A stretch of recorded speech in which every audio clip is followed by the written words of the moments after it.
you ever wished you could talk to animals? You can. Welcome to Let's Talk to Animals. As you can see, Pearl's especially eager to welcome you today. Those of you who are watching our YouTube series, those of you who are on our podcast series, you're just going to have to imagine my 22-year-old feathery sidekick perched on my elbow as close to the reflective and shiny screen as he can get to say hello and welcome to today's episode of Let's Talk to Animals. So my name is Shannon. I'm with Animal Love Languages. I'm an animal sensitive and intuitive, and I am delighted to be talking with Tim Link today of Wagging Tails. He's got an amazing story to share and lots of words of wisdom for people of all ages that are interested in interspecies communication. Talking with animals is something that is part of the human birthright. It's so easy to forget that we too are animals. We just have a little bit more of an active brain than most of the other animals we share this world with. And it is our birthright. It's something that we can wake up to. And there's so many reasons why you might want to pursue that a little further. It helps you feel more connected and close to your own animals. It's very useful for talking with the wildlife in your backyard. I love to tell the story of one of my fellow students who used animal communication to talk a wasp out of her house.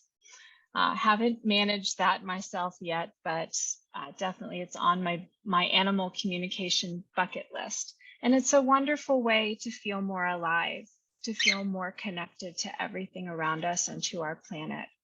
So I really want to encourage you, if you're listening or you're watching today, to open up to what might be possible as you hear Tim speaking today, as you hear his story.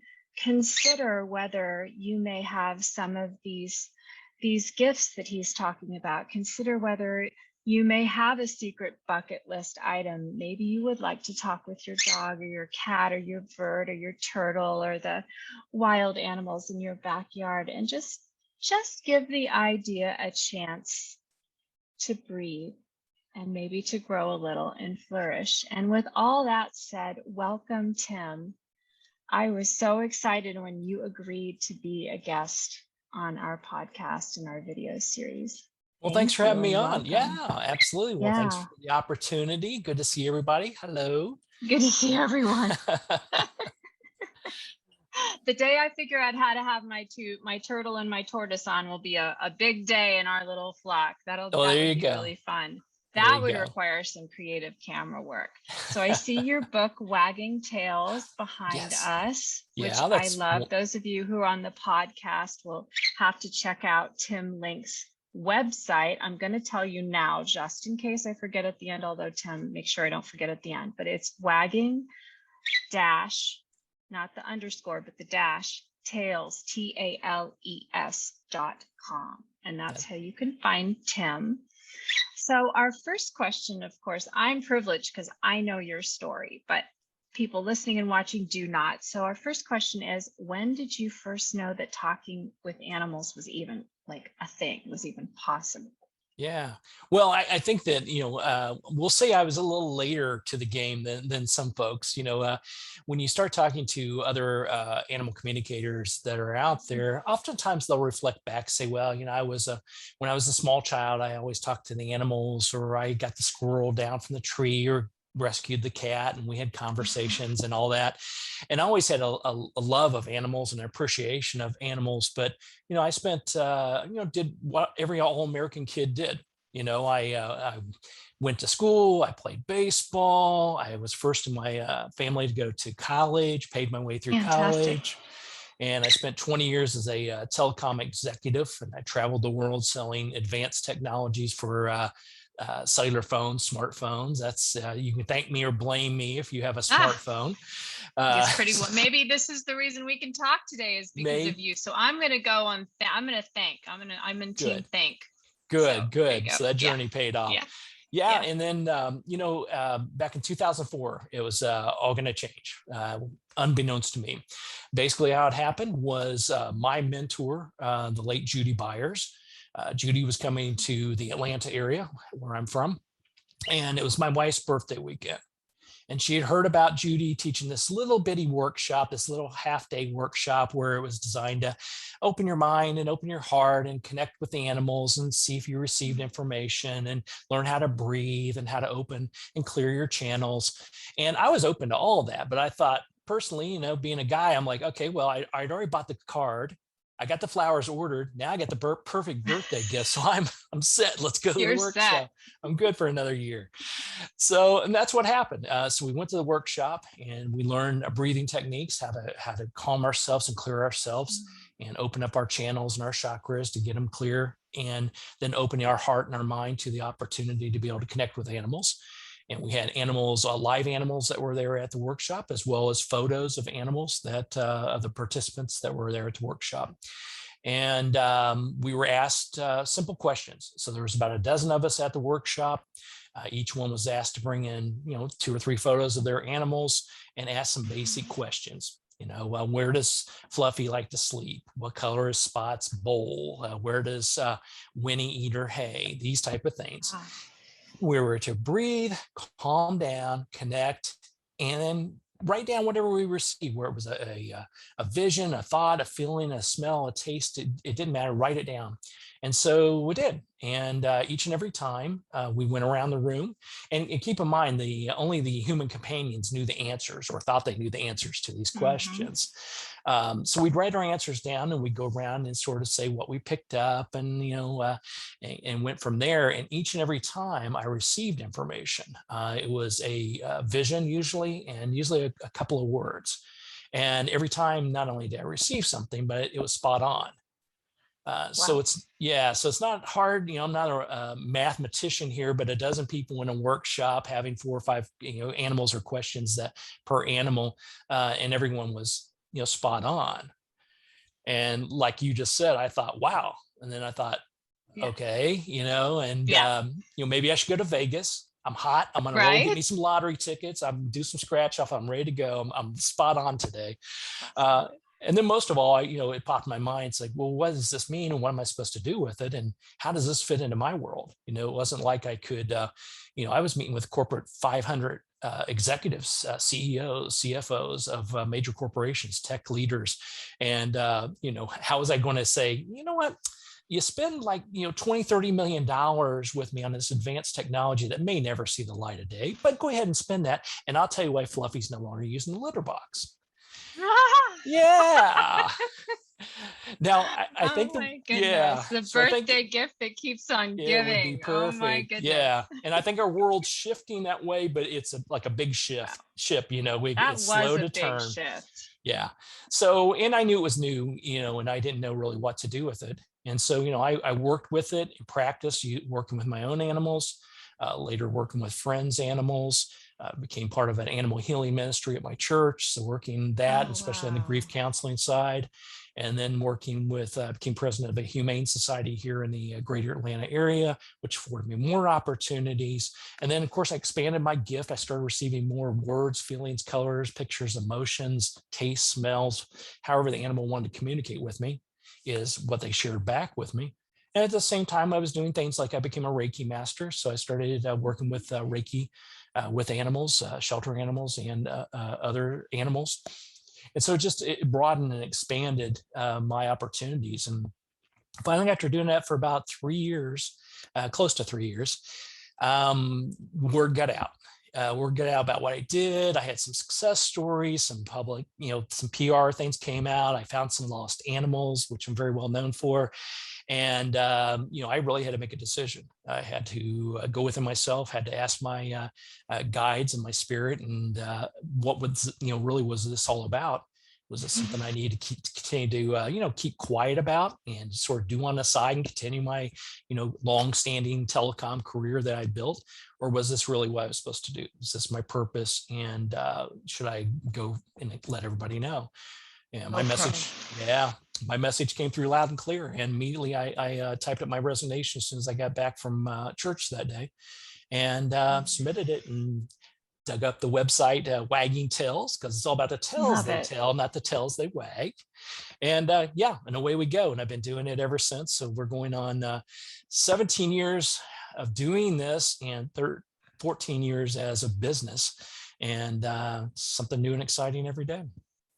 That's fantastic. And you Yeah. touched on two of the real hot button topics that often end up being the doorway through which people experience animal communication for the first time. And one is when an animal gets lost, and the second is when an animal passes.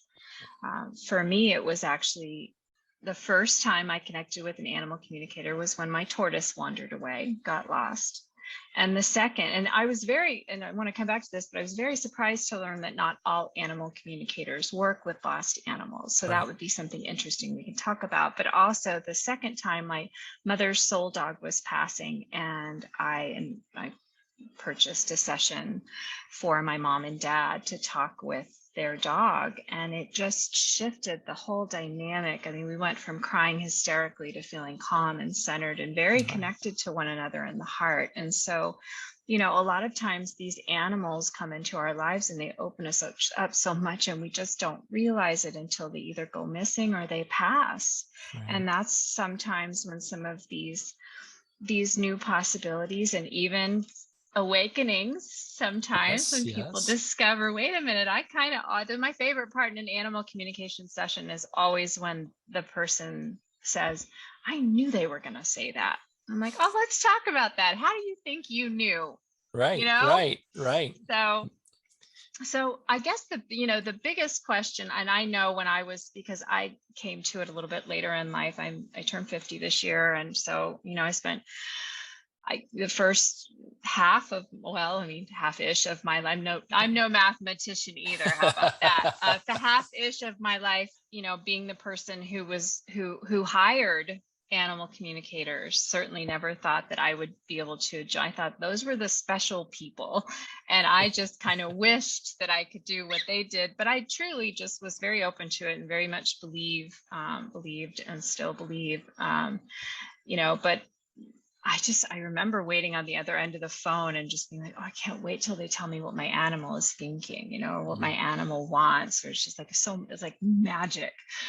So I am going to go out on a limb and just guess that the number one question that our viewers and listeners probably have for you is, what is it like to talk to an animal? Well, if at first it's quite scary, bizarre, thrilling, everything rolled into one. As a matter of fact, that you mentioned on the intro about how to control it, and or we were talking offline actually about that, how you control it. Do you always walk around and you're hearing animals all the time? That drive you crazy. And the first day after the workshop, that happened. I couldn't sleep. I didn't get a wink of sleep because the portal was open and animals were communicating. And it wasn't dramatic things, it wasn't necessarily, the great injustices going on with animals in the world. It was just conversation because they knew the portal was open. So I couldn't wait till the sun came up, and I knew Judy was an early riser, so Judy Byers. So I contacted Judy and said, hey, Judy, this is great stuff, but if it's going to be like this always, I don't want it. Get it out of me. Take it away. Turn it off? Yeah, show me where the switch is. Just take it away. I can't find the manual. Yeah, exactly. There's no manual. And That's awesome. she said, oh, hon, it won't always be this way. And even if it was, there's no way for me to take it away from you. So we just have to learn to develop it and work with it, and turn it on when you need to, shut it off when you don't. And if there's a message that desperately needs to get through, perhaps you'll pick up on that. And so that's one of the early lessons I learned. But it's interesting, it's exciting, it's heartfelt, it's heart tugging, it's tiring, it's everything, because you're not only, if you're doing it for your own animals, that's a challenge because your own kids are the toughest ones. There's no doubt about it. Sure are. So sure are. That is a challenge. Yeah. And then you've got the challenge if you're going to do this on a professional or semi-professional basis. If it's going to be how you pursue it, it is a business, so you have to have business acronym and savvy and PR ability and marketing to be successful. And even if you're doing it on the side and donating the money back to rescues, which I donate a lot of my time and tithings to rescue organizations, it's still tiring because you're dealing with calming yourself, clearing yourself, getting yourself to a spot in space that perhaps you don't usually get to. And then you have to connect with the animal, and then you have to absorb all that energy back, communicate that back. And then after it's all said and done, you got to clear yourself because there's perhaps the next animal. So it is, I remember early on when doing this, I used to attend a lot of rescue fairs and church fairs, these type of things, where, I would do like a 10-minute reading for someone that brought their animal there, and I'd give all the money back to the church or to the rescue. And I do them one after another. This would go on for like all afternoon, and I was hyped. I was good. I was in the zone. Everything was fantastic. And I remember one of the first ones, I got to the car and I called my wife and I said, "Hey, I'm on my way home." She goes, "How'd it go?" I said, "It went great. I feel good. I'm ready to go." Well, truthfully, it was about a 40-minute drive back home. And I hate to say it, I don't remember much of that drive, because at that point I was totally wiped out and zoned. I guess I was in auto mode, which is not a good way to do it.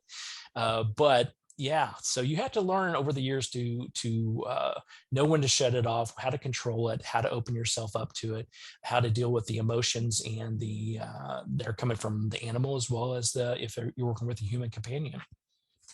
Yeah, it's a really interesting thing to think about, especially if someone is listening or watching today that's interested, because just like there are introverts and extroverts in the world, when you think about having conversations back to back all day, and carrying that energy of each interaction through to the next and the next and the next, and some people get recharged by having conversations all day long. I happen to be an introvert, so I tend to need alone time, and I need time between each connect to recharge.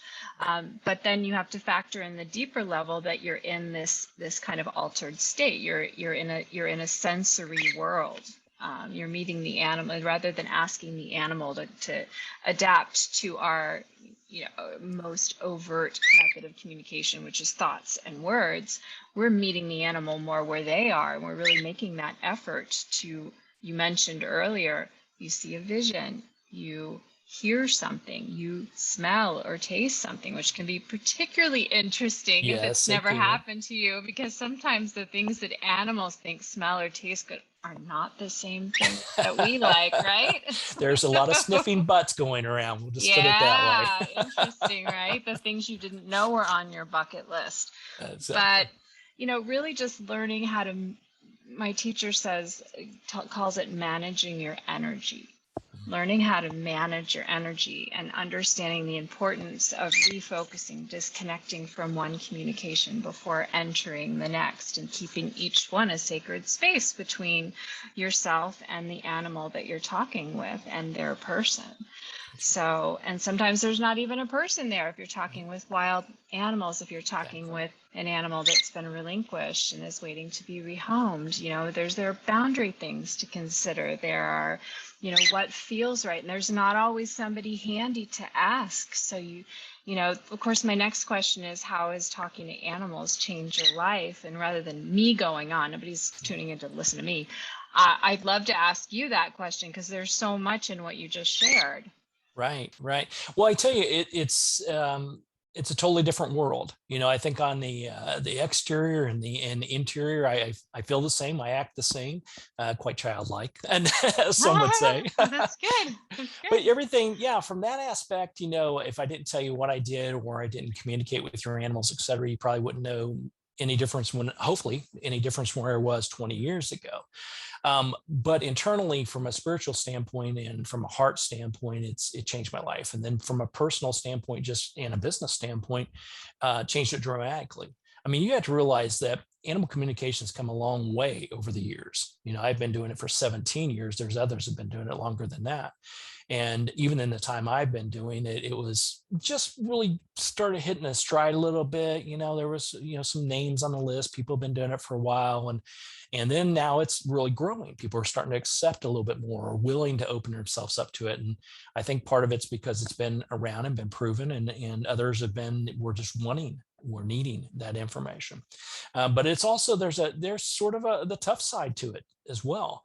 I learned very early on that people come into your life for a reason, season, or lifetime. And we've heard that. And that's Beautiful. absolutely true. I mean, I had people once I said, hey, I'm leaving my corporate executive job to go talk to some animals. They're like, Yeah, what? buddy. What? He's gone off the deep end. Yeah. What do maybe we'll leave Tim alone for a while. Some friends that I've known for a lifetime went away. They didn't vibrate at that level. They couldn't comprehend. They weren't on that journey with me. So I had to learn to, thank them for being part of my journey up to that point and then move on. But the plus side is more like-minded people, more open-minded people, and people that needed my help appeared. So it's that way. Family members as well, they'll try to justify it. They'll say, oh, okay, you're a dog trainer. No, no, no, well, I'm not. Yeah, you're a dog trainer, or you're like that guy on TV that talks, that does those dog. No, well, I'm really not. Okay, yeah, okay. In my mind, I have to Yeah. spend Christmas with you, so in my mind, you train dogs. And I'm like, okay, well, if that works for you, that's fine with me. So it is a major, major shift in your thoughts, your heart, your opening, how you go about handling life, and but it's joyous and it's heartfelt, like I said, and it could be very wearing on you too. So you have to be aware of that if you're going to be doing this. It's not for the faint of heart. It's not all It truly giggles isn't. and joys. Yeah. Yeah, there's a lot of that, and animals have a very present moment perspective that can be healing, especially healing in times of deep grief, and just very difficult decisions, and the moments when all of our adulting skills have somehow managed to disappear with one another and they refuse to come back. And animals can, I mean, I feel like, and my teacher always talks about how animals are master teachers, and they're such masters of unconditional love that they're willing to stick through us, stick with us. Stick Right, with right. that. Let me just think about that for a minute. Stick with that. Yes, English is my first language. Yes. Ow. I'm sorry. I'm sorry. Those of you who are listening don't know that Pearl just corrected my grammar by biting me on the nose, right? So they're always teaching us, and they're always loving us. But Yeah. man, sometimes we walk through fire together for that relationship. And I love what you touched on, which is not everybody in our space is going to be, as you called it, vibrating at the same frequency. They're not going to be on board with our decisions. However, the trade-off is, as you again mentioned, meeting a whole new group of people and animals that are so amazing, and realizing I'm not an anomaly. Right.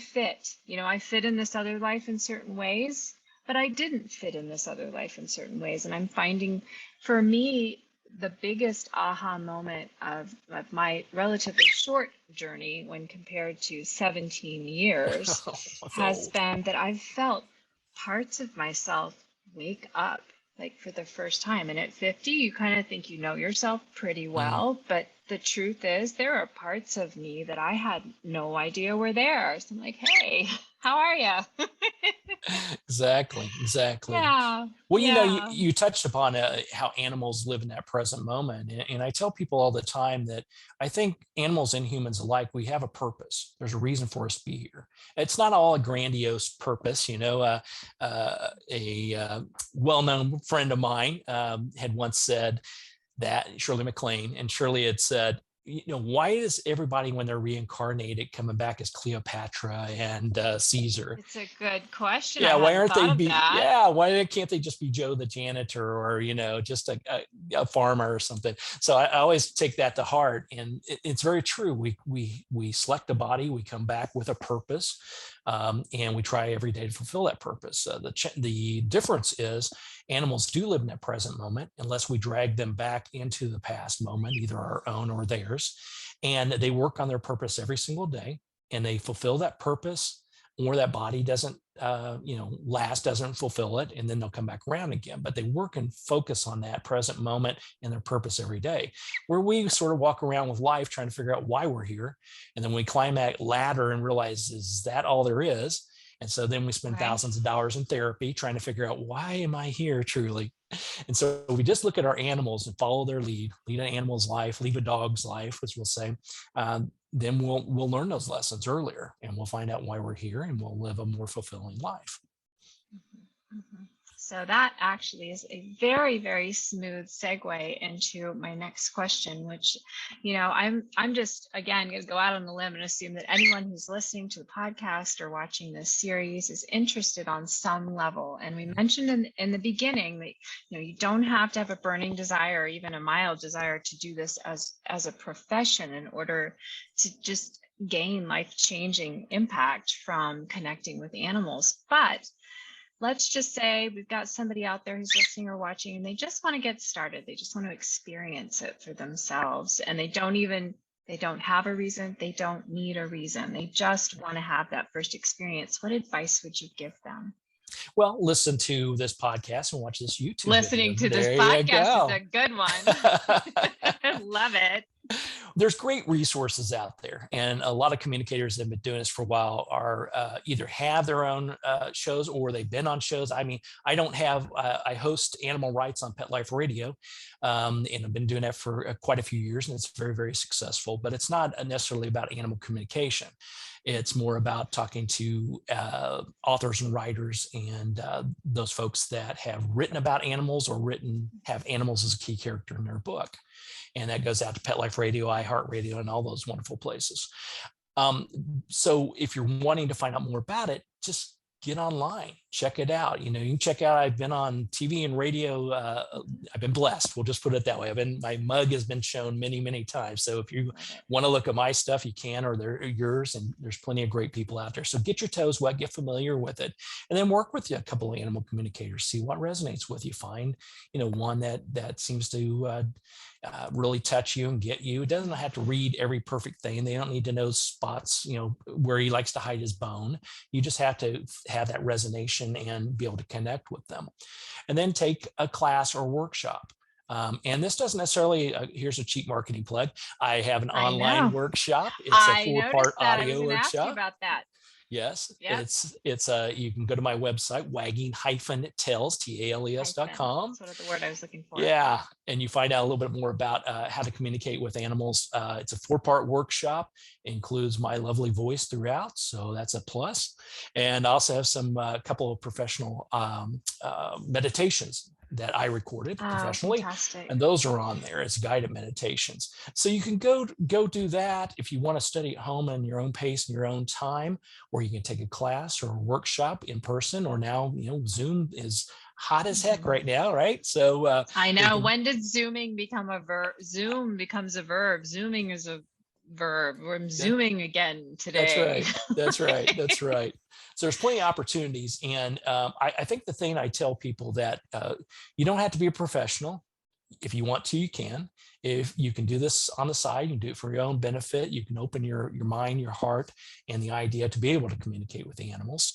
But the key thing is the twofold: do it, practice, and then open your mind to it. And I think the one lesson I teach, whether I'm doing an in-person workshop or a video workshop or my audio workshops, it's a matter of trust. And it's not trust in what you're doing, but trusting what you receive. And I think that's the biggest probably roadblock to people being able to truly communicate with the animals, is when we get it, when we get the information, whether it's word, color, feeling, emotion, taste, smell, whatever it may be, we doubt it. It's like, is that real? And then we start to overanalyze it. Next thing you know, we've talked ourselves out of it. So you open yourself up, you connect, you get information, and trust that that information is real. And that's going to give you your best opportunity to be able to do this, enjoy it, and have some fun and success with it. Well, I love that. I mean, I started out by reading books, and I want to talk a little bit more about your books before we end today. But, my first experience of animal communication was when I hired an animal communicator, and it was an accuracy and authenticity I couldn't explain. I just knew that this person was tuning in with my animal, because everything she was delivering back to me was so spot on. Just, it's not only, the right information, but in the tone of voice and with the flavor and the character of my individual animal whom I knew so well. And so that was my first, and when my tortoise went missing, and you had mentioned you work with missing animals too. Not one, not two, but three different communicators all told me exactly where to look for her. And they were all right because they all told me the same place, and that really confirmed it for me. I was like, this stuff really works. And the other thing I'll say, that's a great entree. And not only that, but you'll get some really good information about your animal, and you'll get to ask some questions, that burning questions that, you've been just wrestling with, and you'll be able to communicate some things to your animal that really can deepen your relationship. And the second piece is just to think back to any time in your life when you've ever had a hunch or just a gut instinct or just a knowing and you couldn't explain it. And I'm gonna just take a guess here and assume that everybody who's listening can think of at least one time in your life that that's happened to you and you turned out to be right. That is the same way animal communication learns. If you've ever had just a knowing or gut instinct or a hunch and it's been right, you already know that you can talk to animals. It's just, it's like, we all went to school for whatever our respective language was, and we went for years, and we probably went so many times to so many different, we know how to conjugate everything and how to stack a sentence and punctuation, all that. We didn't get an ounce of training in this interspecies language in our formal schooling. There's lots of training out there, and Tim, your course is an awesome idea. It's a great, 4 different modules sounds manageable. You're not making this tremendous commitment here. You're just, slicing out a little bit of time for a month, maybe once a week to just try it out and see what happens. And, just kind of give yourself the opportunity. So if you right now are thinking of one time that you've had a hunch or a knowing or an instinct that turned out to be right, then maybe you're thinking about taking Tim's course too, or reading one of his books. You've got Wagging Tails behind you, and you've also got a new one. Am I correct? Yeah, we've got, let's see if I can pan it in here. It's Talking with Dogs and Cats. There you go. So, yeah. So talking with another way to learn. Exactly. I started by reading books. That's it. Talking with Dogs and Cats sort of has some great stories, real life stories of what I went through and my animals in particular. But it teaches you, the first part is those sort of top 20 questions if you got a dog or a cat that you're going to run into, like why does the cat stop using the litter box, or why does my dog always bark at the door, and how do I handle that? And the other part talks about animal communication, how to open yourself up to joining the conversation and having a better life and a richer bond with your animals. And this, though it focuses on dogs and cats, it's all animals, like you mentioned, tortoises. I work with aquatic animals. I've worked with zoos, sanctuaries, you name it. And with the work that I do, especially with the lost animal work, I don't know where they're going to call from or email from, and I don't know what kind of animal they're going to have. So it could be, every time I think, I've handled every animal. No. And then, of course, every animal is unique. So there you go. And then Wagging Tails is the book that tells the stories, simple stories. It's actually good for young adults and children alike, because they're just short, sweet little stories of things I went through with the animals I worked with in my very early days when this first started. So it's a good way to just sort of have a light read and realize there's some interesting stories, some fun stories. And and there's even a praying mantis in there. You mentioned about how you could talk to the bugs and the getting rid of the flies and mosquitoes and whatever's in the house. Yeah, there's a praying mantis conversation in there. Yeah. So if you just have a few minutes just before bed or at night, and you just have a little time to read. I love books that have short chapters and short stories, because a lot of times by the time I get to the end of the day, it's like, I know I can't just go from work to sleep, but I also don't have a huge amount of energy left. So that sounds absolutely perfect. So definitely encourage you. Again, it's wagging-tails.com. Tim, thank you again. Your website has an e-newsletter that people can sign up for. You can find all of your books and your course online. And I'm assuming, although I didn't see this personally, the links to your radio shows. Yeah, the link. Yeah, Yeah, go exactly. ahead. So the links to the radio show Animal Rights on Pet Life Radio Okay. is on there. So that'll click there. You can listen to all the episodes and listen to your favorite authors that write about animals. Oh, The cool. Yeah, so the books, the audio meditations are on there. It can be purchased. The workshops on there, and just information. And I do, private consultations. I work with people that have Mhm. questions about their animals, emotional, physical, mental challenges with their animals. I work grief counseling side. If you're going to have an animal that is getting ready to make their transition or has, how do you work through that?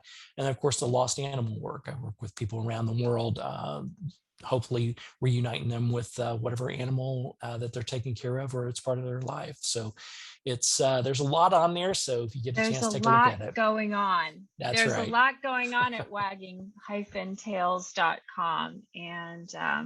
And I'm looking forward to continuing to explore as well. Tim, thank you so much for My donating your time and the generosity of spending some time chatting with me and our listeners and viewers. And hopefully we can circle back. Maybe we can do a special episode just on lost animals, There because you that's a go. huge one. Yeah. And it's kind of this mystery area, and I've got so many questions. So maybe we could circle back around at a later date and Sounds come good. back for a part two. But Part for two sounds now, good. thank you so much, Thank you. Tim Link with wagging-tails.com. My name is Shannon. I'm with animallovelanguages.com. My supervisor is biting me again. It's time for his evening rice.